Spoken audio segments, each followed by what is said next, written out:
안녕하세요. 2022년 1월 12일 수요일 아주 작은 습관의 힘 세 번째 시간입니다. 오늘은 어제 제가 비과세와 관련된 영상을 제공해 드렸는데 그 영상을 보시고 우리 황다정 FSR님께서 저한테 질문을 좀 주셨습니다. 질문의 내용이 제가 얼마 전에 오늘의 종신보험을 가입을 했는데 오늘의 종신보험으로도 이 비과세 혜택을 누릴 수 있는지 과세 여부가 어떻게 되는지에 대한 질문이었습니다. 그 질문에 대한 답을 이 영상을 통해서 좀 대신해드리고자 하는데 먼저 오늘의 종신보험의 특징과 가입 목적에 대해서 생각해 볼 필요가 있을 것 같습니다. 첫 번째로 크게 전 네 가지로 분류해 봤는데 그 첫 번째로는 사망보험금이 상속이 되는 상속재원 마련 목적이 첫 번째일 것입니다. 내가 뭐 중간에 해지하거나 내가 중간에 뭐 연금으로 바꿔 쓰거나 그런 게 아니라 내가 처음에 가입했던 그 사망보험 금액이 내가 언제 사망하든 자녀에게 상속돼서 상속 자금으로 준비를 하든 혹은 상속세를 내기 위한 현금 마련 목적으로 준비를 하든 결국에는 상속이 가장 주된 목적이다 라고 볼 수 있겠죠. 두 번째로는 상속세 혹은 상속을 주기 위한 목적보다는 경제적으로 자녀가 독립하기 전까지 가장의 책임 기간에 필요한 조기 사망 리스크를 해지하기 위한 가입 목적과 더불어서 오늘의 종신보험이 갖고 있는 생활자금 기능을 통한 노후자금을 마련하는 두 마리의 토끼를 동시에 잡는 가입 목적이 있을 수가 있을 것 같습니다. 세 번째로는 오늘의 종신보험의 기본보험료는 생활자금으로서 일정 부분을 최소 보장을 하고 있습니다. 그런데 오늘의 종신보험의 저축효과를 극대화할 수 있는 추가 납입을 통한 투자 효과가 발생을 한다면 목돈 마련의 목적에서도 얼마든지 가입이 가능하고요. 그 추가 납입은 또한 연금 전환까지도 가능하기 때문에 기본보험료로 받는 생활자금과 추가 납입 보험료를 통한 투자 수익을 극대화해서 연금으로 수령하는 것, 요 두 가지가 결국엔 노후 보장 목적이 될 수도 있고요. 또 추가 납입 같은 경우는 반드시 연금 전환하지 않고 내가 중도 인출을 통해서 내가 목돈을 마련하고 또 그 목돈을 일시로 사용하는 것도 역시 가능할 것입니다. 마지막으로 오늘의 종신보험이 갖고 있는 가장 큰 어떻게 보면 또 세이즈 전략이 될 수도 있을 것 같은데요. 바로 적립형 보험으로의 전환입니다. 그리고 적립형으로의 전환과 동시에 오늘의 종신보험은 딱 한 번 피보험자를 교체할 수 있는 기회를 제공하고 있습니다. 자, 이는 적립형으로 전환했다는 것은 사망보장을 낮추고 저축과 투자의 효과를 극대화하는 전략이라고 볼 수 있을 것 같습니다. 즉 내가 자녀가 어느 정도 성장을 해서 더 이상은 조기 사망에 대한 리스크가 초기보다는 많이 감소했다라고 할 경우에는 기본보험료 투입을 사망보장이 되지 않은 사망보장이 굉장히 낮은 쪽으로 위험보험료를 줄이는 전략을 통해서 저축과 투자 효과를 극대화시킨다는 거죠. 그리고 동시에 피보험자를 교체할 수 있다는 것은 미래 세대에게 지금 현재 시점에 세법을 적용받는 통장을 물려준다 라는 개념이 또 될 수가 있을 것 같습니다.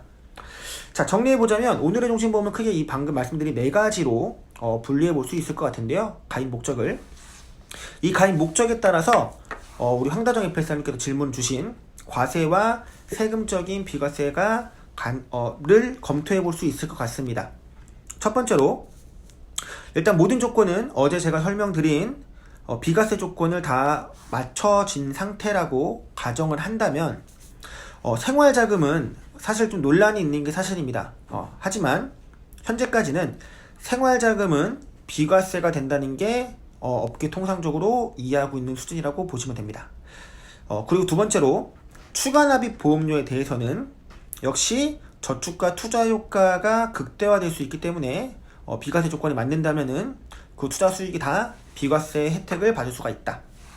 세 번째로 상속 부분을 얘기해 볼 수 있는데요. 내가 추가 납입을 하지 않고 난 가입 목적이 오로지 사망보험이다 라고 했을 때는 사망보험 금액은 상속 재산에 포함이 됩니다. 그래서 결국에는 상속세의 증가로 상속세 납부 의무가 발생할 수도 있다. 라는 점 좀 알려드리고요. 이 부분에 대해서는 생명보험 설계사 시험에서 자주 출시되는 문제니까 상속 재산에 포함이 돼서 상속세를 낼 수 있다고 요 부분이 좀 궁금하신 분들은 생명보험 설계사 시험 책을 보시면 좀 그 퀘스천이 풀릴 거라고 좀 생각이 듭니다. 네 번째로 적립형으로 전환했을 때는 역시 그 투자 목적이 저축과 투자의 효과를 극대화시키는 결국에는 초과 수익을 발생하는 거기 때문에 비과세 조건만 맞는다면 세금적인 혜택을 보실 수가 있고요. 마지막으로 피보험자를 전환했을 경우에 전환 시점부터 다시 10년이 카운트 된다는 점 꼭 알려드리겠습니다. 부모가 가입해서 통장은 물려줄 수 있지만 비과세 조건은 계약자를 바꿨을 때, 피보험자를 바꿨을 때부터 다시 계산된다 라고 볼 수 있고요. 결국에는 비과세를 내 자녀들에게 물려줄 수 있다. 조건만 자녀가 다시 맞춰가시면 됩니다. 그 조건의 가장 기본 조건인 유지 10년 이 조건을 꼭 맞추시면 될 것 같습니다. 자, 그러면 의문이 하나 드셔야 합니다. 왜냐면 어제 제가 말씀드린 비과세 조건은 장기 저축성 보험의 보험 차익을 이자 소득으로 과세한다는 것을 원칙으로 두고 있기 때문입니다. 자, 그러면 오늘의 종신보험은 보장성 보험 아닙니까?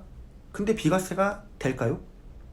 자, 세법에서 보고 있는 장기 저축성 보험이란 우리가 상품을 분류하는 데 있어서 보장성 저축성이 아니라 이 기준을 통해서 장기 저축성 보험의 보험 차익을 판단합니다. 그 기준은 뭐냐면 해지환급금이 100%를 초과하는 보험이라고 보시면 됩니다. 자, 그러면 오늘의 종신보험은 해지환급금이 100%가 초과할 수 있는 보험이기 때문에 해지환급금이 100%가 초과가 돼서 내가 상속이라든가 생명보험의 목적보다 부가적인 기대 이익인 저축과 투자 효과를 투자 효과를 기대한다면 해지환급금은 100% 이상 돌파할 수 있기 때문에 장기 저축성 보험의 보험 차익으로 간주가 되어서 이 비과세 요건에 적용시킬 수 있다라는 겁니다. 자, 그렇다면 유니버설 달러 종신보험은 비과세가 될까요? 역시 마찬가지로 해지환급금이 100%가 넘을 수 있는 보험이고 실제로 고객의 해지환급금이 100%가 넘었다면 그리고 비과세 조건이 맞았다면 역시 비과세를 해주고 있는 점 알려드리도록 하겠습니다. 자, 이상 비과세에 관련된 이야기를 제가 조금 더 드려봤고요. 여러분들 비과세 관련된 공부만 잘 하시더라도 이 비과세 하나로 세일즈에서 MDRT 할 수 있다. 다시 한번 강조 말씀드립니다. 오늘도 화이팅 하시고 좋은 하루 되셨으면 좋겠습니다.